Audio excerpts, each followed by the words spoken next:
नमस्कार, आप देख रहे हैं पायनियर हरियाणा और मैं हूं आपके साथ भारती। देखिए, इस वक्त मैं सेक्टर 12 लघु सचिवालय के बाहर मौजूद हूं।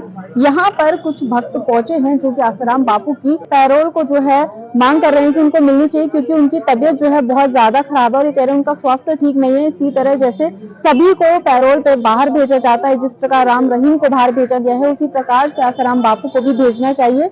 हार्ट में उनके ब्लॉकेज हो रही है 3 जगह और भी चीजें हैं। अल्सर की बीमारी जो है उनसे ग्रस्त है और काफी सारी परेशानियों का सामना करना पड़ रहा है। जिस प्रकार से यहाँ पर पहुंचे हैं, एक बार जानेंगे कि इनके अलावा इनकी क्या क्या और मांगे हैं।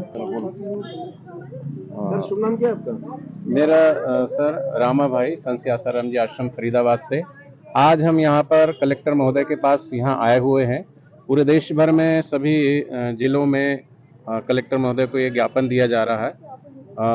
विगत 11 वर्षों से संत आसाराम जी बापू जी जोधपुर जेल में है। पोक्सो एक्ट उनके ऊपर लगाया गया है।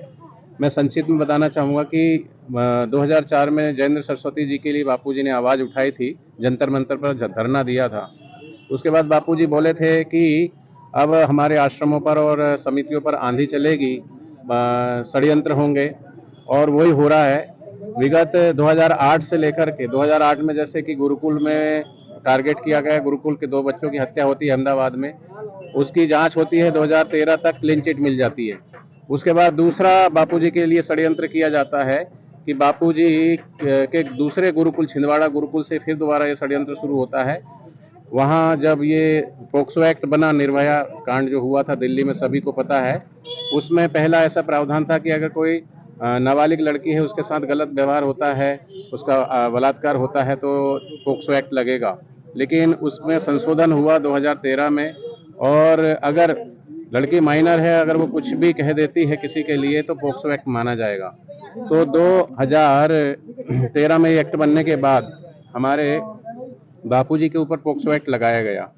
छिंदवाड़ा में पढ़ रही एक लड़की हमारे ही गुरुकुल में, वो 2 साल पहले आती है एडमिशन लेकर के, और जब ये आरोप लगा तो वो अपने माता पिता के साथ मध्य प्रदेश छिंदवाड़ा से शाजापुर उत्तर प्रदेश की रहने वाली, तो वो घर जाती है माता पिता के साथ। वो राजस्थान जोधपुर जाती है, वहाँ पर बापूजी थे। वो बोलती है कि मेरी तबीयत खराब है, भूत प्रेत का साया है, जो भी है। और फिर 3 दिन बाद वो फिर मतलब घर आ जाती है। उसके बाद बापूजी का रामलीला मैदान दिल्ली में सत्संग होता है विशाल, वहाँ पे कई हजार लोग वहाँ सत्संग में आते हैं, आपको पता है। तो वहाँ पर रात को 2:30-3 बजे कमला नगर थाने में बापूजी के ऊपर 0 FIR की जाती है 2013 में। तो इसमें ये होता है कि वो आरोप लगाते हैं कि मेरे साथ छेड़छाड़ हुआ है। उसका मेडिकल रिपोर्ट हुआ, उसमें कुछ भी जांच की गई, कुछ भी नहीं पाया गया। आप देख सकते हैं इसके अंदर ये जो साजिश है और किस तरीके से इसमें पूरी सच्चाई है। हम नहीं कह रहे हैं, मेडिकल जांच की जो रिपोर्ट है ये आपको दिया जाएगा। ये जांच की जो मेडिकल रिपोर्ट है उसमें कहीं भी स्क्रैच नहीं है। अच्छा, जिस समय वो बता रही है कि मेरे साथ छेड़छाड़ हुआ, वही टाइम पर बापूजी वहां पर अपने भक्तों के साथ बैठे हैं, किसी परिवार की मंगनी करवा रहे हैं, जो टाइम उसने लिखवाया है इसके बीच में। और ये उस समय कॉल डिटेल निकाली गई, लड़की की कॉल डिटेल, तो वो जो टाइम उसने लिखवाया उस टाइम पे वो किसी और से बात कर रही है। तो हमने उसके बाद जब ये जांच चली तो 5 एविडेंस हमने कोर्ट को दिए, माननीय न्यायालय जोधपुर को, कि लड़की बालिग है। उसके 5 साक्ष्य हमने दिया, लेकिन उन्होंने उन एविडेंस को नकार करके, और हमारे गुरुकुल का जो कि वो 2 साल पहले पूरा पहले से प्लान करके आए थे कि लड़की माइनर है, और जानबूझ के कम एज लिखा करके उसने और पोक्सो एक्ट के तहत लगाना था। तो जब लड़की बालिग है, 5 एविडेंस है, तो फिर वो माइनर कैसे हो गई? चलो जांच चली, इन जांच के दौरान कोई एविडेंस नहीं मिला। उसके बावजूद भी बापूजी को जो सजा मिली हुई है कि बापूजी का जब तक प्राकृतिक श्वास है तब तक बापूजी जेल में ही रहेंगे। क्या पोक्सो में ऐसा प्रावधान है ही नहीं? आजीवन अगर किसी को कारावास होता है, लेकिन बापूजी को तो बोले हैं कि जब तक प्राकृतिक श्वास, वो अगर 110 साल जीते हैं, 150 साल जीते हैं तब तक। तो हमारी ये मांग है कि हम जब इस भारत देश के नागरिक हैं, हम संविधान के अंतर्गत रहते हैं और न्याय सभी के लिए बराबर है, तो बापूजी की अभी कोरोना काल में जो है पीछे बहुत ज़्यादा तबीयत खराब हो गई थी, क्योंकि जेल के अंदर बापूजी के वहाँ पर कैदी के बहुत सारे संक्रमित हो गए थे, तो बापूजी को भी कोरोना हुआ।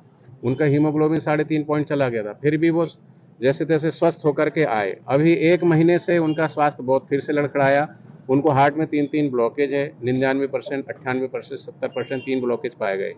उनका हीमोग्लोबिन 7 पॉइंट चला गया था। एम्स हॉस्पिटल, उसकी रिपोर्ट भी आपको दी जाएगी, वहां पर 25 दिन तक बापूजी रहते हैं, लेकिन बापूजी को कोई फायदा नहीं होता है। हमने मांग की न्यायालय से कि हमको अपने तरीके से इलाज कराने के लिए मोहलत दी जाए, लेकिन हमारी हर बार बेल जो है वो रिजेक्ट हो जाती है। तो हम वही देखते हैं कि इतनी क्रिटिकल सिचुएशन में, इतनी तबीयत खराब है, उसके बावजूद भी उनको मोहलत नहीं दी जा रही है। दूसरों को जो कैदी हैं और उन पर सजा याफ्ता हैं और उन पर गुनाह भी साबित है, वो जेल से बाहर आकर के कोई 2 महीने के लिए, कोई 3 महीने के लिए, कोई 6 महीने के लिए, कोई तो बाहर आ जाते हैं, चुनाव भी लड़ते हैं। तो ये तमाम प्रकार की चीज़ें हो रही है। तो न्याय है तो सबके लिए होना चाहिए। तो हमारी न्यायालय से मांग है, सरकार से भी गुहार है कि बापूजी के ऊपर जो पोक्सो एक्ट लगाया गया है वो धारा हटाई जाए, क्योंकि कोई एविडेंस नहीं है। हमने सारे जो साक्ष्य दिए उसको स्वीकार किया जाए, बापूजी को रिहा किया जाए और अभी बापूजी को उचित इलाज के आयुर्वेदिक तरीके से बापूजी इलाज कराना चाहते हैं, उसके लिए उनको बेल दी जाए।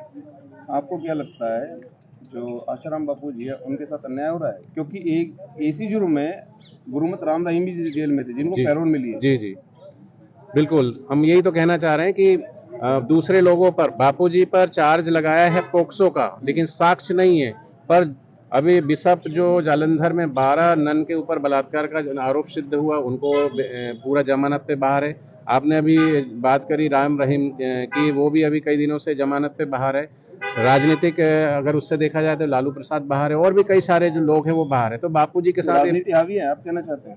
अब ये कहीं ना कहीं राजनीतिक षड्यंत्र हो सकता है, तभी हमको न्यायालय जो है एक भी दिन की मोहलत नहीं दी जा रही है। मेरा नाम सुमन है।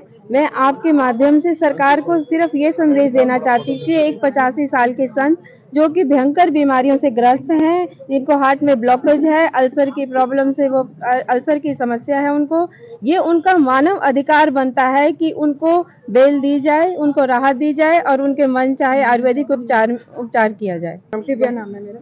दिव्या, हिंदुत्ववादी सरकार है, सनातन धर्म कहते हैं भारत में बहुत प्रचलित है। राम मंदिर के नाम पे पूरा देश राम में था, परंतु एक संत जो पिछले 11 वर्ष जेल में है, एक दूसरा संत भी जेल में था, सेम एलिगेशन लगे थे, परंतु एक को बेल मिल जाती है, एक को नहीं मिलती। इस पे क्या कहना आपका?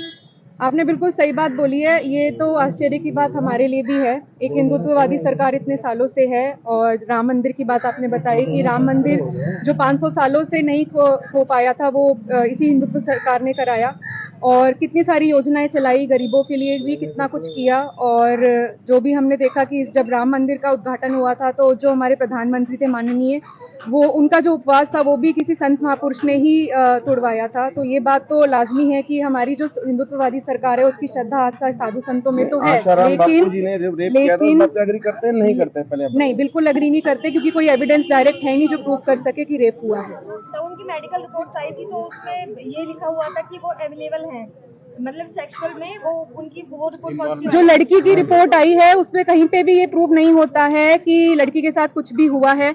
लड़की ने FIR में भी कहीं पे भी रेप की पुष्टि नहीं की है। जो भी है सरकार को हम, क्योंकि हिंदुत्ववादी सरकार है तो हमें पूरी उम्मीद है माननीय, मैं तो ये अनुरोध करूंगी आपके माध्यम से, आप चौथा स्तंभ है तो मैं माननीय सरकार से, प्रधानमंत्री से यही अनुरोध करूंगी कि हमारी इस मांग को सुना जाए।